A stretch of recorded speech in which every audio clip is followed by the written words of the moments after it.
Dr. Matthew Walker, they did a lot of experiments, especially on students. They had 20 students. 10 of the students had 6 hours sleep a night. The other students, the other 10, had 8 hours sleep a night. And they all learnt the same things. 3 months later, they tested them, and the ones that had 8 hours sleep a night, I think it was 40% more knowledge they retained compared to the ones having 6 hours sleep a night. Now, 6 hours sleep a night, you almost feel okay on 6 hours sleep a night. He explains how this is the most dangerous, is 6 hours sleep a night. If you have 4 hours sleep, you don't feel very good. But if you have 6 hours, you actually feel okay.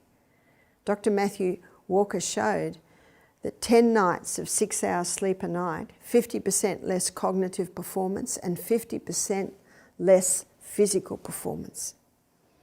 And he said the danger is you don't even realise that you're lacking.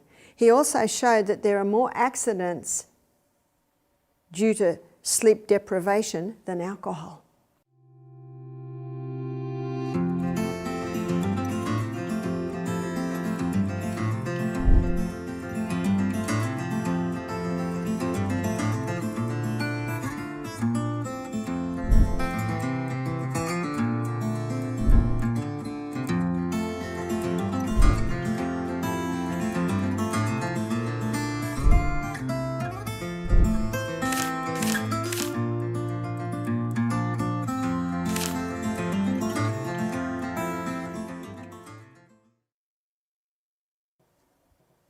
In continuance of our discovery on the basic conditions required for healing, we've had a look at how the human body was designed to heal itself, and it'll heal itself if given the right conditions.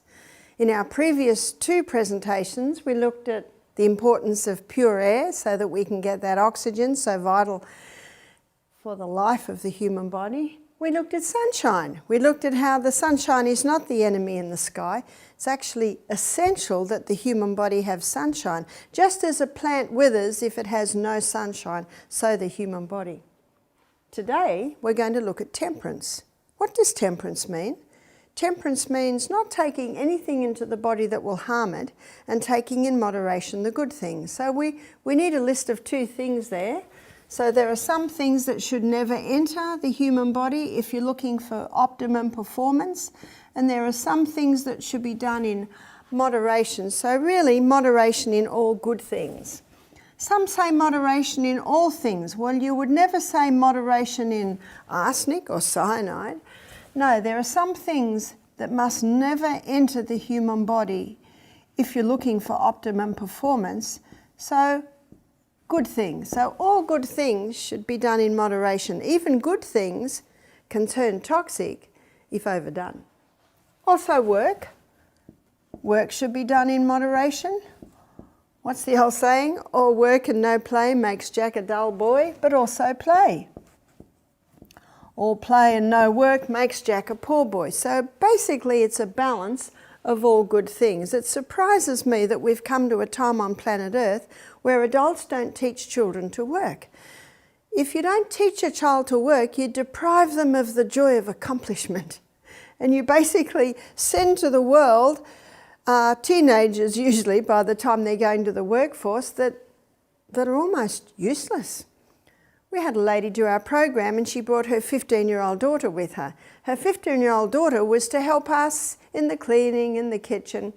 We quickly realised this girl had never been in the kitchen. She had never made a bed. She didn't know how to do anything. We ended up letting her sit and listen to the lectures because we couldn't afford a staff member just to teach her, to be with her the whole time. She could not even cut up an apple. She got angry with her mother. She said, "Mum, why didn't you teach me these things?" Her mother said, "I thought I was being a good mother." I say to adults, the day doesn't come when the child stands there and says, "Okay, I'm ready to work now." Have you noticed that does not happen? So it should be a balance of all the good things. But there are some things that should never enter the human body if you're looking for optimum performance. And I consider the pure crystallized acid that's been extracted from the sugarcane plant one of the most lethal substances ever to be introduced to mankind. There are several books that show what the sugar does. One's called Sugar Blues by William Dufty. He calls his book Sugar Blues because he shows how sugar gets the blood sugar level up very fast, and then the brain says to the pancreas, quick, release a corresponding amount of insulin to get it down again, but then it usually goes too low. So what does the person do then? I'll have another little bit of sugar to get it up again. It's that whiplash that wears out the pancreas. But when we go to the mind, I'll show you also how it drastically affects the mind. When the blood sugar levels go too high, it's like bypassing the basic reasoning powers of the brain. And then when it goes too low, the reasoning powers of the brain are almost non-existent. So the pancreas and the brain are the two organs. They're directly affected by the refined sugar. But what also is almost equal with this danger is the hybridized wheat of today. In the 1950s, wheat was hybridized. The aim was to produce a plant with a high yield of grain to help with the starvation crisis in India, Africa, Mexico. It was rushed through with no time for safety studies. And what they did never address was the effect on the human body. They just presumed it would just be like the wheat before they were hybridized. It's just that they created a plant, instead of growing this high, it grows that high, has a thick stem with a heavy yield of grain. That was their purpose. And the farmers love it because they're getting sometimes 6 times more grain per acre. Now they've got to pay their bills. So in the 1970s, this hybridized wheat went worldwide.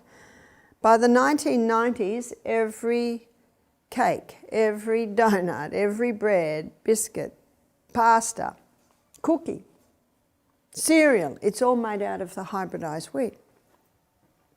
Can you get wheat that was not hybridized? You can. It's called Enkenhorn or Kamut or spelt. But we'll be discussing that a little bit more in another lecture. What I want to show you today is what the hybridization of the wheat did to the starch structure. It created a starch called amylopectin A. Amylopectin A is the starch that was created in the hybridization process of creating this new wheat, so to speak. It's called amylopectin A, and it gets the blood sugar level up very high, very fast, and then we've got a corresponding dump. Let me give you something to compare it to. Amylopectin B is found in bananas, it's found in potatoes, and if you're familiar with the glycemic index of food, banana and potatoes, they get the blood sugar level up fairly high, fairly fast, not as high, not as fast, not as low. Amylopectin C. Amylopectin C is the starch found in your legumes, so your chickpeas, lima beans, black-eyed beans, lentils. It gives a nice steady rise and a nice steady drop. Every cell in the body requires, needs and functions better on a steady, sure delivery of fuel, which amylopectin C will give. Now let's have a look at the glycemic index in the light of what I've just shown you. The glycemic index is how quickly the food breaks down to glucose in the blood. So your baseline is 55. Anything below 55 is considered low GI or low glycemic index. So cherries sit at about 26. Grapefruit, it sits at 25.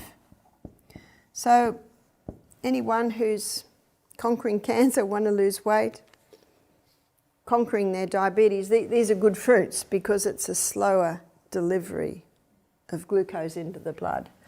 It probably isn't a surprise to you to see that sugar, it sits at 59. But what is a surprise is that white flour, it sits at 69. But what is really a shock is where whole wheat sits. So the whole wheat, it sits at 72. How could that be? How could whole wheat get the blood sugar level up higher and quicker than white? It's because it hasn't been refined, it's got more amylopectin A in it. And the tragedy is, most diabetics are told, have whole wheat bread, whole wheat pasta, whole wheat articles of food. So why aren't they told this?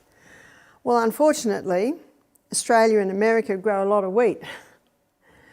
So if this is known, can you see wheat consumption would drastically drop? It's a difficult subject to broach.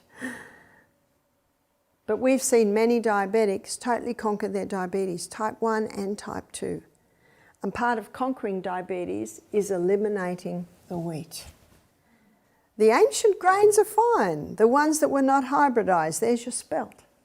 We had a farmer from out west come and she said, we grow spelt, but she said we don't get near as much money per acre as we get for the hybridised wheat. Can you see the problem? And that's why the wheat is here. You have a look at the time frame again. So 1970s, this wheat went worldwide. 1990s, all wheat products are made out of the hybridised wheat.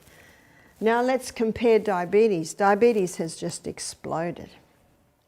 Yes, the sugar plays a big role, but so does the hybridised wheat. And how many are a combination of all those two? There's your donuts, there's your cakes, cookies, pastries. Caffeine.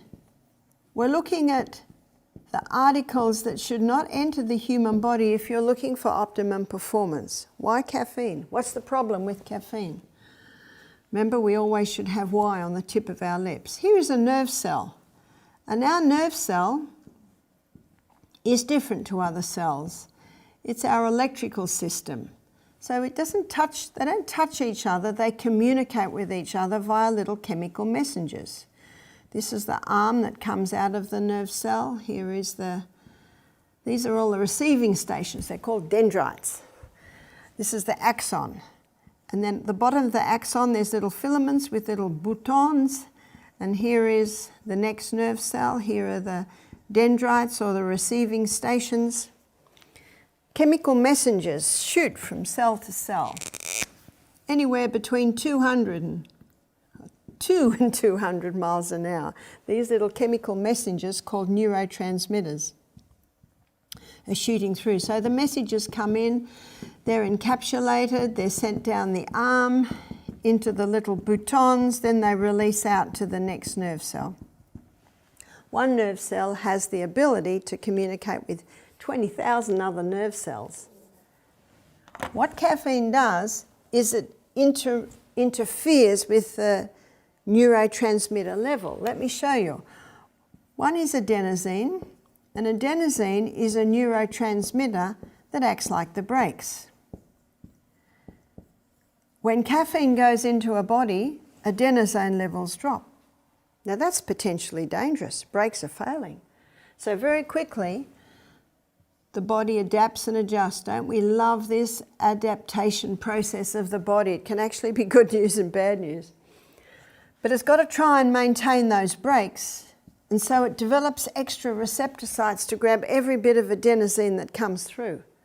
Then the person comes to our health retreats. We don't serve any coffee.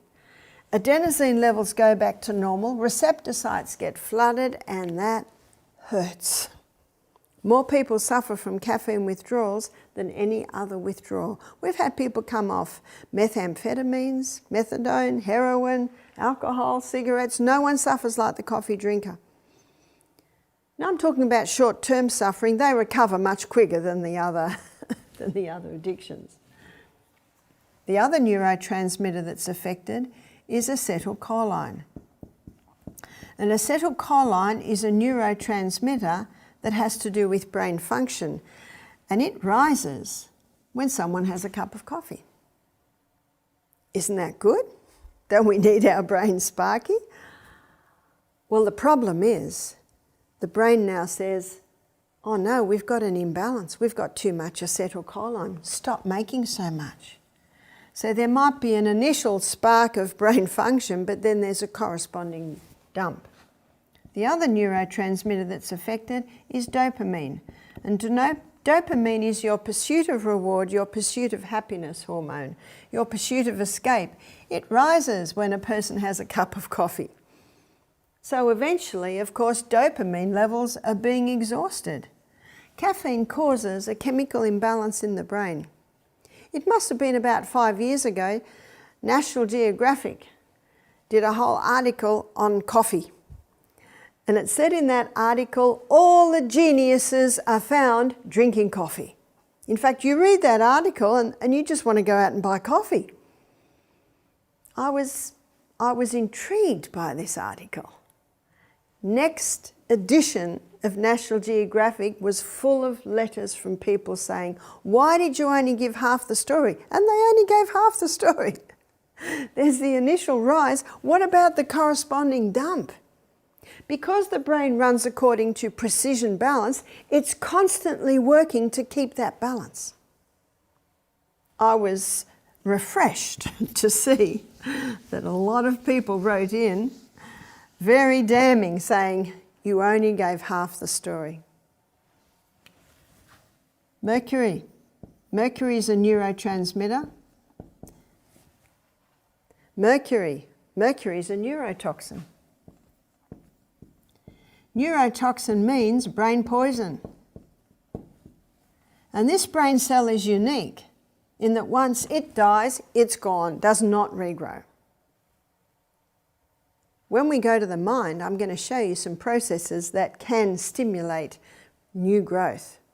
But once that's dead, it's gone. There is a part of the brain that, when properly stimulated, can make new brain cells. But once that's gone, it's gone.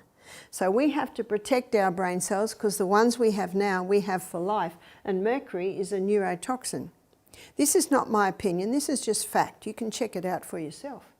So we need to keep this away from the body. There are 3 places that our body can be exposed to mercury. One is fish. There's hardly a fish today that doesn't have mercury in it. The planet is polluted. I don't think anyone would argue with that fact.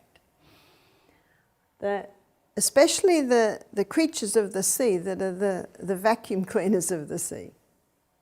The second place you can be exposed is the mercury fillings in the mouth. Did you know that mercury fillings were banned for 300 years in America? It was the early 1900s. 2 dentists from Europe came over, started their own dental association, the American Dental Association. Before that, the association was the American Association of Dental Surgeons. So they started the ADA and they legalised mercury. Why do they like the mercury fillings? They're the amalgamated, because it's an amalgamation of mercury and other metals. Well, it's the only metal that's liquid, so it sort of moulds to the hole in the mouth. It's also lasts forever. What a worry. And it's antiseptic. Well, it's antiseptic, all right. It's anti-life.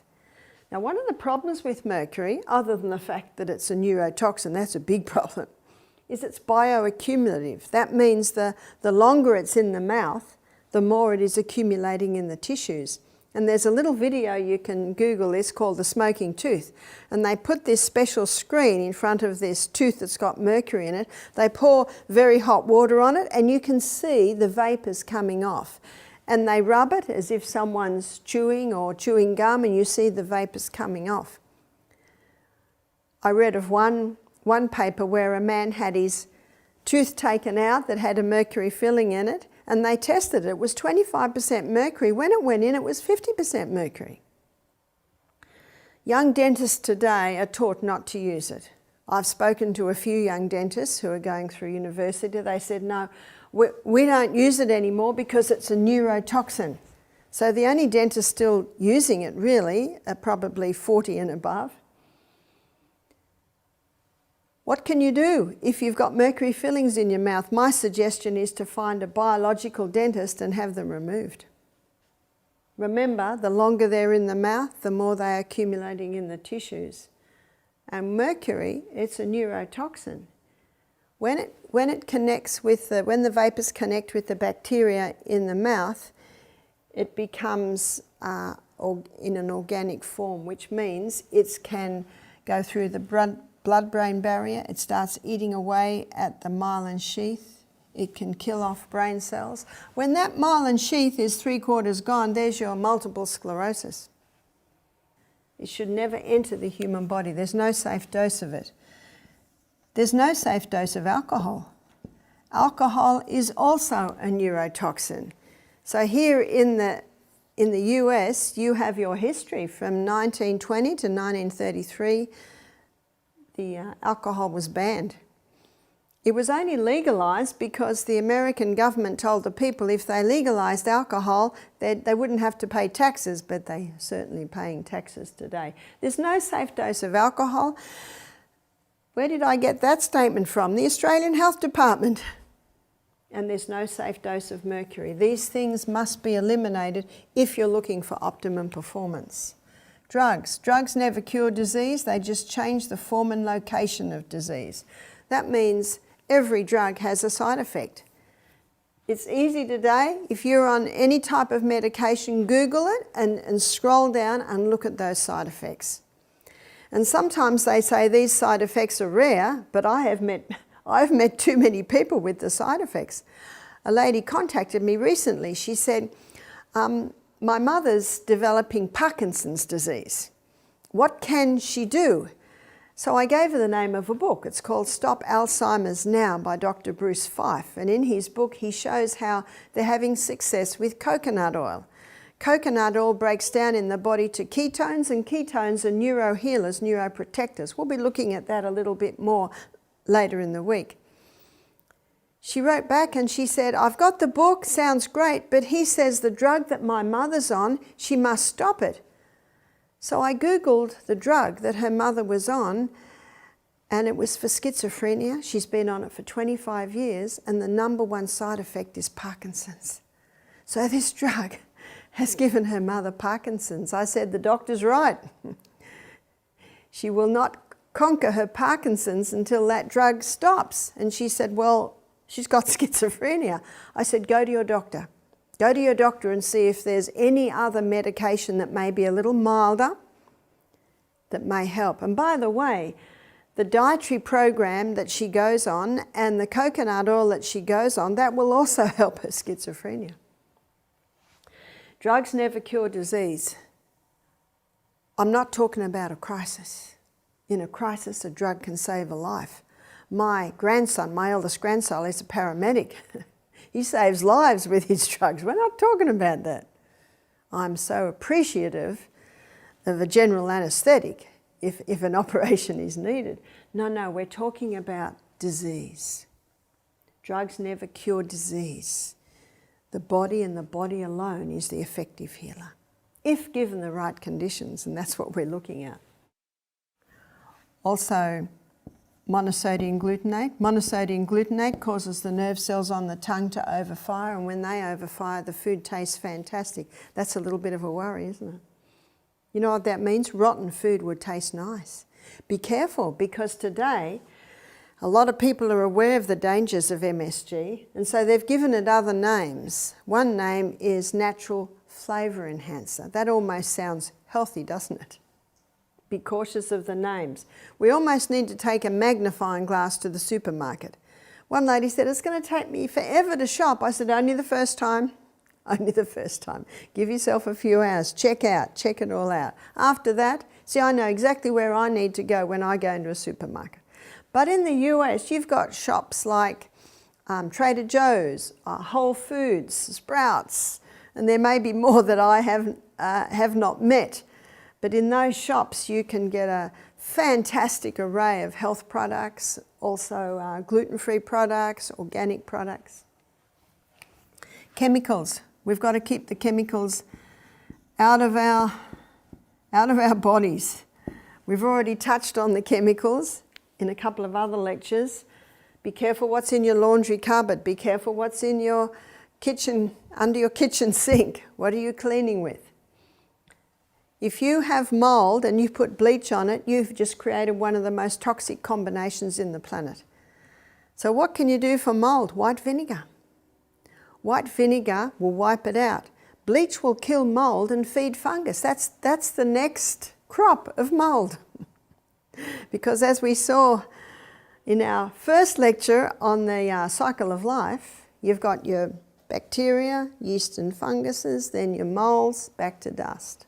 So when you kill mould with bleach, you're feeding fungus, which means that's your next crop of mould. The good news is white vinegar kills mould and won't kill you. But if you have any mould in your house, please go and spray it with vinegar and quickly leave the room. You only need to come back in 10 minutes and it will be dead, and then you can wipe it up. But make sure you have gloves on, ideally a mask on. And then ring the plumber or the builder. You've got to find out why it's there. It shouldn't be there. Is there a leaking tap behind the wall? Does the guttering need to be cleaned out? Do you need to chop down a few trees and get that sunshine into the house? It should not be there. Mould is toxic. We should have no exposure to mould at all, zero exposure. I have met some very sick people who've been living in a mouldy house. What are the symptoms? Well, as we say in Australia, how long's a piece of string? You know, I've seen people have eczema from mould exposure. I've seen people get depression from mould exposure. I've seen people have sinus problems from mould exposure, so there can be a variety of symptoms. Back to the chemicals, check what's in your food. What's in your clothes? What are you washing your clothes with? What are you cleaning your teeth with? What are you washing your hair with? All of these things need to be addressed. You have no say over the neighbour's house, but you have total say over your house. So aim to have a chemical-free home and a mould-free home. Electromagnetic field excess. It's called dirty electricity. We are electrical people. And when we are exposed to these devices that have different frequencies to the frequencies that our cells run at, it can cause a disruption. How I love my iPad and my iPhone. I'm allowed to have contact with my family, my friends. I got a photograph 3 days ago. Oh, my son just got married. Because of COVID and because of restrictions on travel, this young couple just went and got married by the sea. So that was very nice to see the beautiful photograph of my son getting married. But they are not in my bedroom while I'm sleeping. We spend a third of our life in that room. I do not have them on my body. I keep them away from my body. My iPhone has a safe sleeve on it. You Google safe sleeve. And that sleeve on my iPhone means I can have it up to my ear and I'm not getting any electromagnetic field going into my ear or into my head. Please have some rules in the home. Please turn off that Wi-Fi at night. We've got to protect the next generation. It's a very socially acceptable list, isn't it? No need for me to talk to you about the dangers of cyanide and arsenic, but there's definitely a need to become aware of this very socially acceptable list that little by little is eating away at body functions, and as you'll see when we go to the mind, at brain function. And this is why temperance is one of the laws of health. Because if you don't turn the tap off, you're still going to be mopping up in the other corner. Looking at the basic conditions required for healing, now we come to health law number 4, which is rest. There's a tiny little gland in the base of your brain called the pineal gland. And the pineal gland releases 4 hormones every night. But not all night, at specific times. So if you've got daylight saving, which I think we have at the moment, it is between 10 p.m. and 3 a.m. So in the winter months, it'll be between 9 and 2 a.m. What are these hormones? These hormones have quite an effect on the functioning of the human body, and they have a specific role to work while we're sleeping. Epithalamin, this is This is a hormone that increases learning capacity.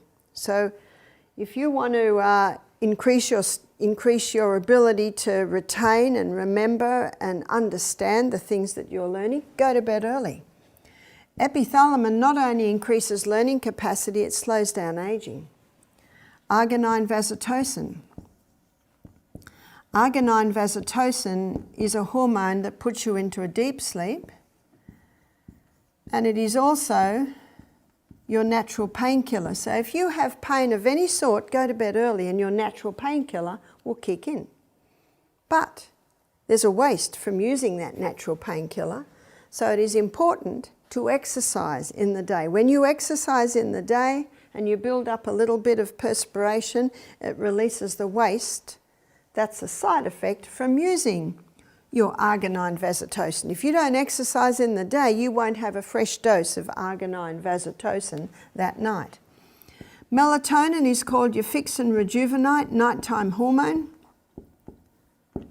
And serotonin. Serotonin is your mood hormone. If you want to be happy all day long, go to bed early. If you want happy children, put them to bed early. My daughter-in-law has big blinds in her children's bedroom to cut out the light in the summer so they'll go to sleep early. It was probably in about the 1920s, a group of scientists were doing tests on rats while they slept, and they found that there was a period of time while they slept where the eyes were moving rapidly. They had electrodes on their brain and they found the brain was moving rapidly. And then there were periods of time where the eyes moved slowly, and they found that at the same time the brain was moving slowly. So they called it non-rapid eye movement time, and they called the rapid eye movement time. As they researched, they began to find out more and more about what happens while we sleep. And they found that in non-rapid eye movement time, there's a courier service. So what do I mean by a courier service? All through the day, everything that happens to us through the day is stored in our hippocampus at the back here, and that's our short-term storage unit. Everything that happens through the day is stored in the short-term storage unit. While we sleep, there's a courier service that takes it from the short-term storage unit up to the cortex, and it's in the cortex at the top of the brain where our long-term storage unit is. Something else happens in non-rapid eye movement time, and that's a cleaning. There's a cleaning system happen. It can be likened to the cleaning system that happens in many cities while we sleep. The cleaners come out. The cells actually shrink a little bit, allowing more fluid between the cells. So what's cleaned? Waste from neuronal activity, waste from combusting glucose and oxygen in the cell. And as you'll see when we look at the mind, that cleaning system even has the ability to clean up negative emotions. What happens in rapid eye movement time? In rapid eye movement time, there's a filing system. Remember what the courier system is doing? It's taking short-term memory to the long-term memory storage unit, and it's filed. Dr. Matthew Walker, in the book Why We Sleep, he's a neurologist. He's also an atheist. And he says it's almost as if sleep has an intelligence. Isn't that interesting? Well, it certainly does. God is the intelligence behind it, and it's an amazing process. Now, the filing happens in a certain order, and what helps to determine how it's filed is our dreams. This is the dreaming time. No wonder the eyes are moving fast. I don't know about you, but I have some crazy dreams. The dreams help to know how to file the memories that you experience through the day. Something else is happening in rapid eye movement time, and that is a consolidation of the things we learnt through the day. A consolidation or a confirmation or a settling in of the things that we learnt. It's in rapid eye movement time that the inventions are happening. Now let me show you how they work while we sleep. What the researchers discovered is these happen in 90-minute cycles. Dr. Matthew Walker, in his book Why We Sleep, he said not negotiable 8 hours sleep a night. Not negotiable. So the choice you have is you can do 8 p.m. to 4 a.m. That's great time for students studying, because from 4 to 6, peak study time. You will learn almost twice as much compared to trying to study at midnight and falling asleep. So you can do 8 to 4 or 9 to 5. 9 to 5 is probably my favourite. Or at a stretch, 10 to 6. So let's do the 9 to 5. So from 9 to 10:30, there's our first 30-minute one. Non-rapid eye movement time takes up 80%. And your rapid eye movement time takes up 20%. And that's not a surprise. It's in the early part of the night where we need to get that information from the short term up to the long term. 10:30 to midnight. We've got 60% rapid eye movement and 40%, non-rapid eye movement, 40% rapid eye movement. So then we get to from 12 to 1:30 a.m. Then we're looking at about a 50-50, 50 rapid eye movement and 50 non-rapid eye movement. Then we get from 1:30 to 3 a.m. and we're looking at 40% non-rapid eye movement and 60% rapid eye movement time. And then we've got, say, 3 to 5. 3 to 5 a.m., we've got 20% non-rapid eye movement happening and 80% rapid eye movement happening. Fascinating. And it shows so much. So what happens in people who don't go to bed till midnight? And unfortunately, because of technology today, you see this so much. At a recent health retreat that we ran in Alabama, I was surprised and almost shocked at how many of our guests, and we had 11 guests, are going, the earliest was 11 p.m. Some midnight, some 1 a.m. I said, what do you do? What are you doing at that time of night? I can promise you, if the lights are dull, you have a book and there's soft music in the background, you can't stay awake. I can't. What's keeping them awake? It's technology. When I discovered that these devices have blue light, not the same as sunlight, but similar, telling us it's daytime, I used to do all my emails of an evening. I don't now. I do my emails late afternoon. Because when that sun goes down, guess what should happen to the devices? They should close. Huge problem today is insomnia. Huge problem. By looking at this, you can see why. Dr. Matthew Walker, they did a lot of experiments, especially on students. They had 20 students. 10 of the students had 6 hours sleep a night. The other students, the other 10, had 8 hours sleep a night. And they all learnt the same things.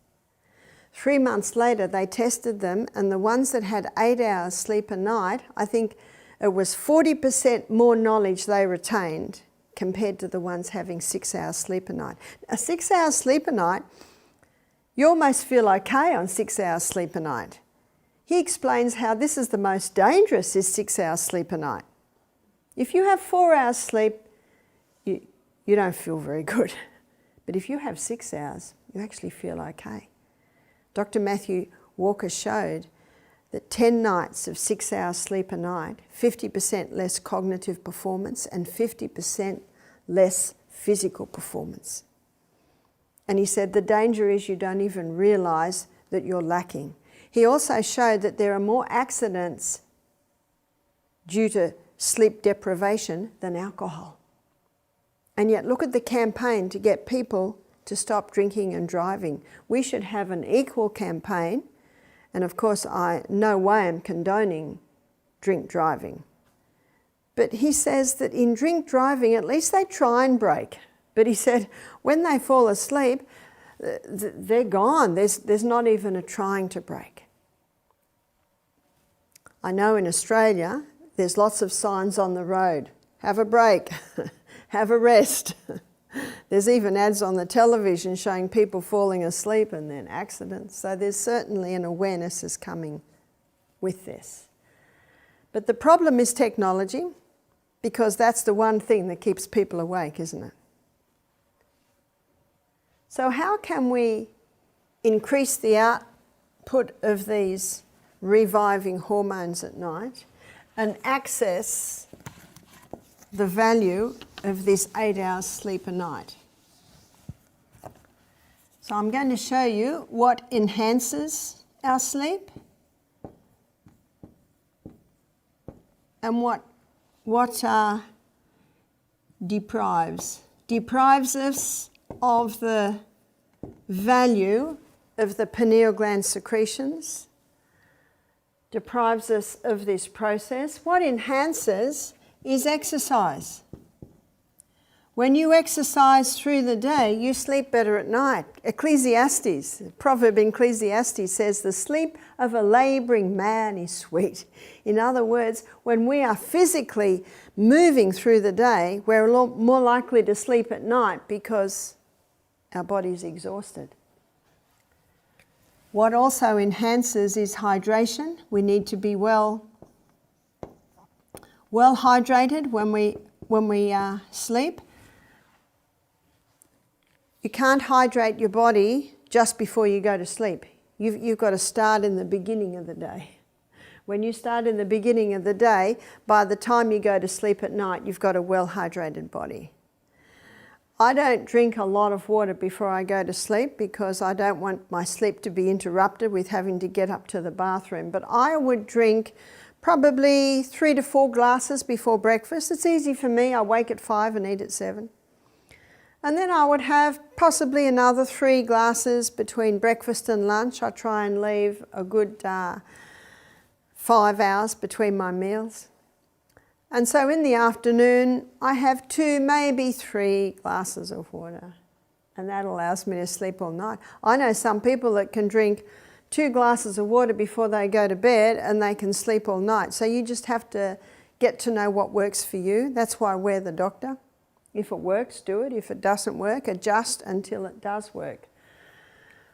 What deprives, of course, is lack of oxygen, which is lack of exercise, and dehydration. But what deprives also is late nights. Well, that's fairly obvious. If a person goes to bed at midnight,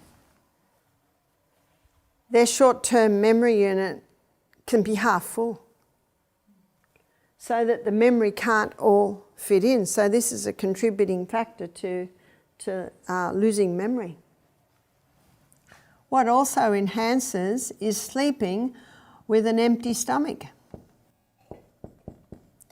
And the way to eat with an empty stomach is to have breakfast like a king, lunch like a queen, and if you have anything, or you call it supper at night, maybe it's just a cup of tea, cup of herb tea, maybe it's a bowl of soup.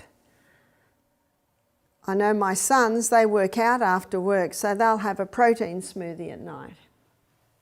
So what really deprives is a large meal late. Large, late meal. When we sleep, our stomach wants to sleep too. And if our stomach has just had a big meal, it cannot sleep, because if it sleeps, then the food in the stomach starts to rot, and that can poison the whole system. So that also deprives. What also deprives is technology in the bedroom.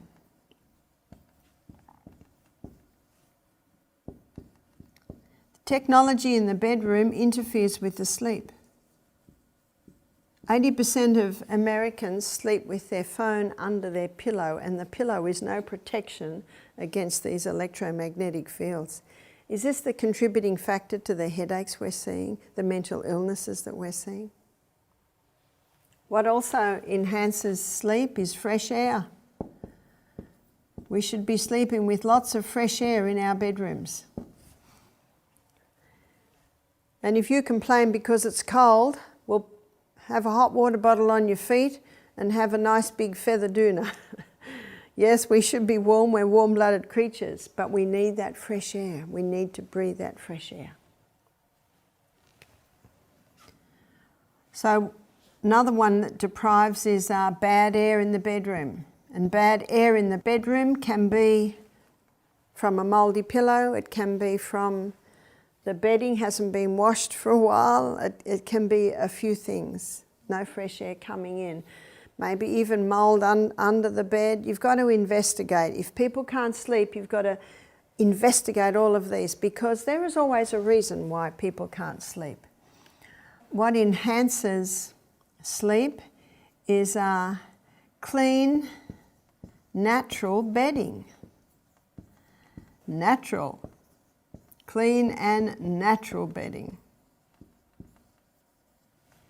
So start looking out for the cotton blankets, the woolen blankets, the feather blankets. If you have a feather quilt, it needs to be out in the sun maybe once a month. You can wash it once a year. We lose a lot of moisture while we sleep, and that moisture can be taken into those feathers. The feathers can even start to develop mould. So it's important. I love feather. We have our feather quilt on our bed, but I air it often, I sun it often, and I wash it about once a year. So you can do that. The other clean bedding and clean natural bedding is when you wake up in the morning, throw the bedclothes back, open the window, ideally put the fan on, and let that bed have an air. You can make it an hour later, but it's important to allow that bed to air so that when you go into bed the next night, you've got fresh air surrounding that area. That is a very important part of it. So you can do much to enhance your sleep by implementing these things. Just a few more things, especially on the invention. There's a story of a man who was a pianist, and there was one piece of music he just could not get. He went to bed. When he woke up in the morning, he went straight to his piano and he played it beautifully. God has an appointment with us early in the morning, and we miss that appointment so often because we go to bed too late. We eat too late. We're dehydrated. We haven't exercised. We don't get that adequate sleep. Let me give you the verse. It's Isaiah chapter 50, verse 4, where the Bible says, "The Lord God hath given me the tongue of the learned, that I may know how to speak a word in season to him that is weary. He wakeneth morning by morning. He wakeneth my ear to hear as the learned." I never use an alarm clock. Did you know we're the only creature that uses an alarm clock? But if you implement all of this, and of course one thing I didn't put, which is important, is just your early nights. If you go to bed in a fresh, clean bed with the windows open, and you've got an empty stomach, you're well hydrated, you've exercised through the day, there's no technology in your bedroom, that still quiet voice can easily waken you in the morning. And I know that when I have meetings to give, I must do this. I must get that early morning appointment where God puts ideas into my brain. There's your inventions. It's in those early hours. Have you noticed that if we have a dream, we don't remember it if we wake up at midnight? But if we wake up at 3 or 4, we usually remember it because that's when the dreaming time happens. As you'll see when we look at the mind, the tragedy is most people go through life never fully accessing the full potential of their mind. There's a great deceiver out there. We talked about the deceiver earlier. And what he wants to do is inhibit the part of our brain where God communicates with man. He wants to prevent human beings going to that early morning appointment. And so with great deceptive power, he lures them into the technology at night. He lures them into eating late at night. Remember, it's a deception. So many people don't realise, especially those with insomnia, that they're contributing to the problem. We can have sleep that revives. We can have sleep that heals, as long as we adhere to the formula. So rest not only at night, but in the Bible. I was about 25 when I read the Bible, and I got to Exodus, where the 10 Commandments are. And I got to the 4th commandment, and it said, 6 days God made heaven and earth, and the 7th day he rested. So man should do all his work on 6 days and rest the 7th. I was surprised at this because I'm a 5th generation Scottish descent, so I grew up in a Presbyterian church, and we went to church every Sunday. But I remember listening to adults talk one day, and they were saying, yes, Saturday's the true Sabbath, but we go to church on Sunday. And this intrigued me. I was a very quiet child, and you know what quiet children do? They listen. They listen to adults. They listen to lots around them. That's why I say it is good to have quiet children. They take in more. So I was excited in my early 20s to meet some young people who were Seventh-day Adventists that kept the Sabbath.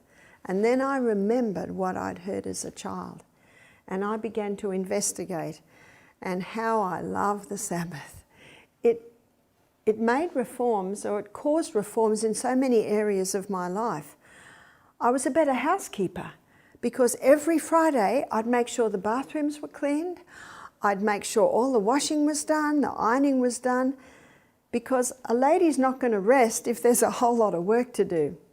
And I remember when I first started taking my little children to Sabbath school, that I remember the song. It said, we get ready for the Sabbath on Monday. Monday's a busy day. We get ready for the Sabbath on Tuesday. And I remember thinking, oh, that's how you do it. And so that's what I started to do. I would do all the washing of the children's good clothes on Sunday. I would iron them and have them in the cupboard.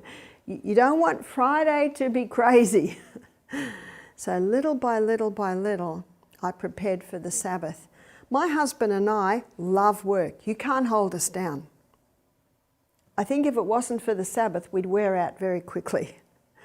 But on the Sabbath, my husband does not turn his computer on. He does not go to the office. So remember the Sabbath day and keep it holy. 6 days God made the heaven and earth, and 7th day he rested. He gave us an example. And in Genesis 2 and 3 it says, and on the 7th day God rested his work that he had made. And he blessed the Sabbath day and he made it holy. That's when I discovered this day's been set apart. It is not for our choosing. God has chosen this day. And he will bless you when you keep that Sabbath day holy.